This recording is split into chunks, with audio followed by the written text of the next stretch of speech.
event we're doing is Ride for Homeless Vets. Started out of a little town in Trenton, out of a little VFW club, and my dad was telling me that he was now in charge of homeless vet funds for districts of VFW. When I heard there was such a thing, I guess it's something you never really think about, associating those two words, homeless and veterans. So I decided to do something about it. When I planned this ride, I really didn't have anyone per se to specifically give the money to. The only thing I could really wanted was for all the money to go to homeless veterans. No administrative fees, etc. taken out. Reverend Mike stepped forward, and at the time he was getting his floor together there at Shepherd's Heart, and gave me a call. Rolling Thunder hooked me up with him, and it's kind of been a hand-in-hand battle since then. I mean, it's been great, and I've had the opportunity to visit the floor to see what this money has gone to, and really moves you, I think, when you finally see, when you hand someone money and you go back and see what good you've done with that money.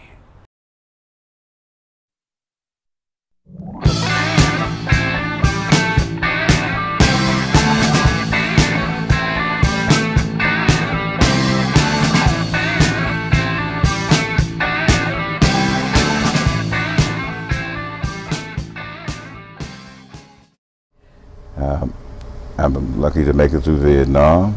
God blessed me in a certain way, even though a lot of things happened and I didn't understand, you know, being shot, being beat up, being angry, being mad. And I learned also that, you know, Vietnam was a conflict, not a war, and that caused a lot of chaos and a lot of things.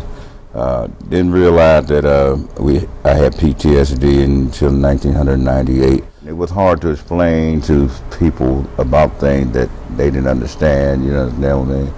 And being that, you know, all the death, and I wind up on what you call a makeshift morgue.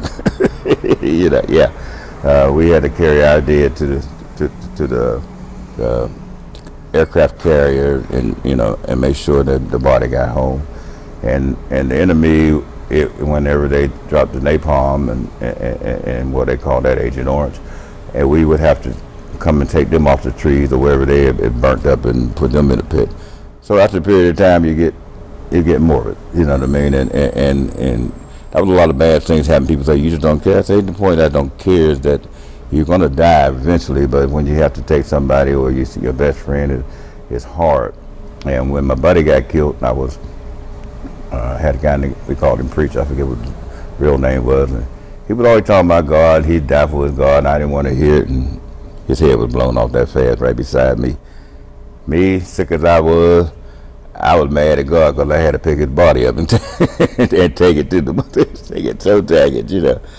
It's like the Lord was trying to tell me something, I didn't listen. Fell on the right patty deck, I should have drowned, but I didn't.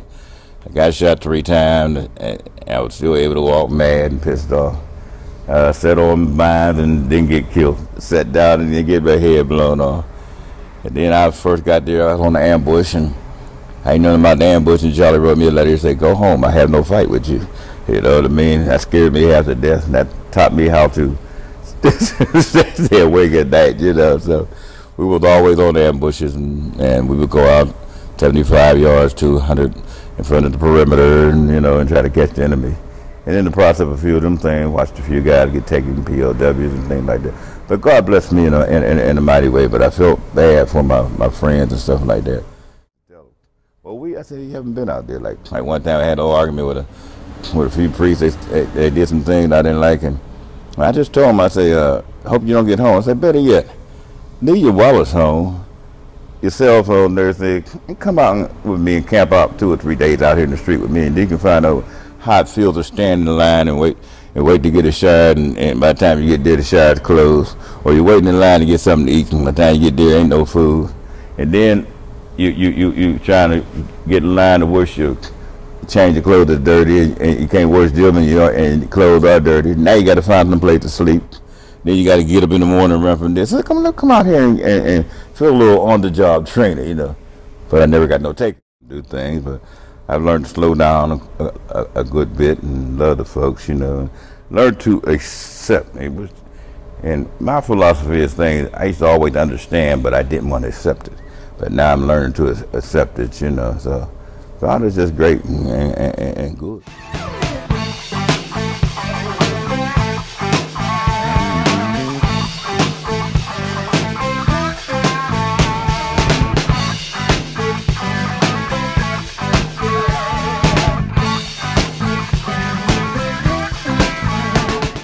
Began walking the streets, I couldn't believe the huge numbers of vets on the streets of Pittsburgh, under the bridges, especially Vietnam vets. And I began doing my research, and I came to find out that in Pittsburgh, especially Allegheny County, we had more homeless Vietnam vets per capita than any other place in the United States other than Orange County in California. We still have primarily Vietnam veteran era veterans in their 50s, late 50s,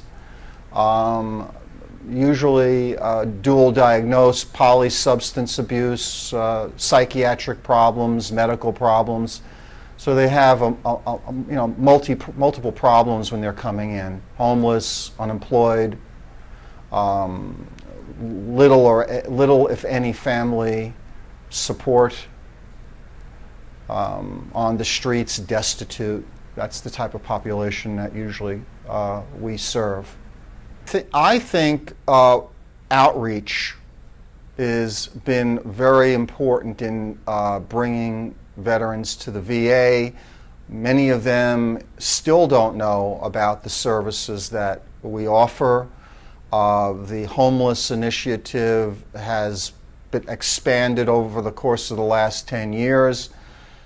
We outreach to homeless veterans and try to get them into services with the VA with our program. It's holistically, we try to help them with medical, mental health, substance abuse, housing, income, every piece, and trying to get their lives together.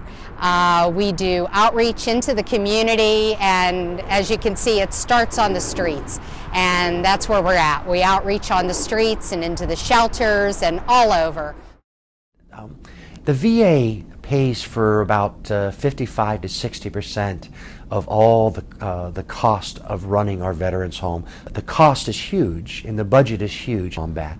And so Shepherd's Heart Veterans Home it took us 13 years, and now we have a program where we've got 12 beds, 11 bedrooms, and we've been up and running for 1 year as a program, and we've been at full capacity. And that's sad to say, but the reality is there are so many broken, hurting men and women veterans that need the help of the faith-based community.